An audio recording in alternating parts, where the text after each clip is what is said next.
Guys, so today we're going to go over a little more factoring by grouping. So notice in number 3, there's still 4 terms. Terms are separated by those plus and minus signs. So I'm going to try to factor by grouping by taking the first two and finding the GCF.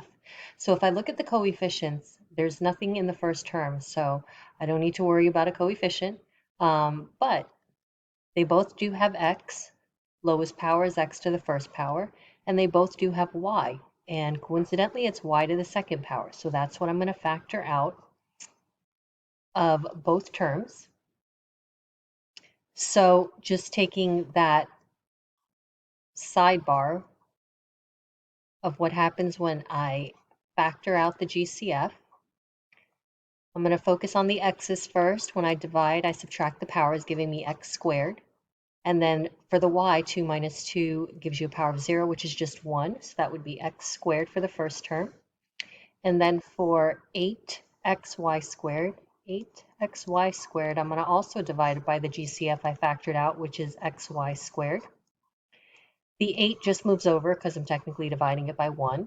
For x, I have 1 minus 1, which is 0. X to the 0 power is just 1, so I can get rid of that. And the same thing for 2. 2 minus 2 for the y gives me y to the 0 power, which is just gone. So that would give me plus 8. Now, if I look at the next two terms, the GCF, notice that the first term is positive, that 5 is positive, so my GCF is going to be positive, and both of them can be divided by the greatest common factor, 5. Since there's no variable in the last term, there's no variable for the greatest common factor because they don't have that in common. So if I just factor a positive 5 out of each one of these two terms, 5x squared divided by 5 leaves me with just x squared. And 40 divided by 5 gives me positive 8. So I have the same parentheses, which means I'm going to write the parentheses as 1. And then outside of the parentheses, those GCF will go into their own parentheses. And that's the factored form, which again, you can FOIL to check if you're factoring it correctly, because it'll bring you right back up to the original line.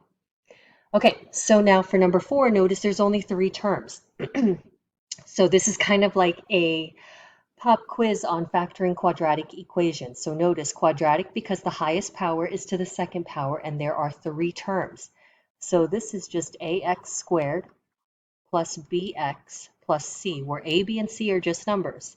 So we're going to kind of do a factoring quadratic equations quiz, which I put 3 stars next to because it's something you're going to see throughout the rest of the class. So starting off, we do the usual check for GCF.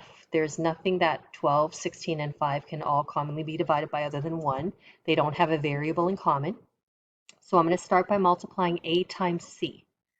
So a times c gives me 12 times 5, which is 60. So I need two numbers that multiply to be 60 and add up to be the middle number, which is b, which is 16.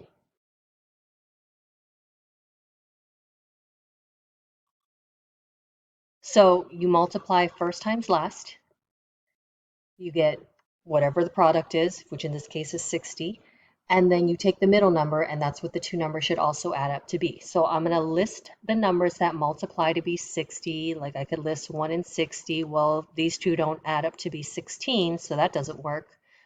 2 and 30, 2 plus 30 does not give me 16.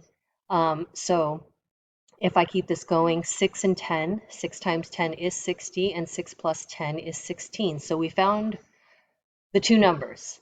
What you do after that, and make sure that you go over those steps if you haven't watched the tutorial yet or if you haven't taken notes on it, because I do write the steps out. So once you have the two numbers, you always put a and x. You're just splitting up the x squared. So always put a and just split up the x squared, meaning x over each number. What we do with this fraction is we reduce it, if possible. Can't always be reduced, but in this case it can. We can divide each one of these in the first fraction by 6, giving me 2x over 1. And in the second fraction, we can divide each one of these by 2, and that will give me 6x over 5.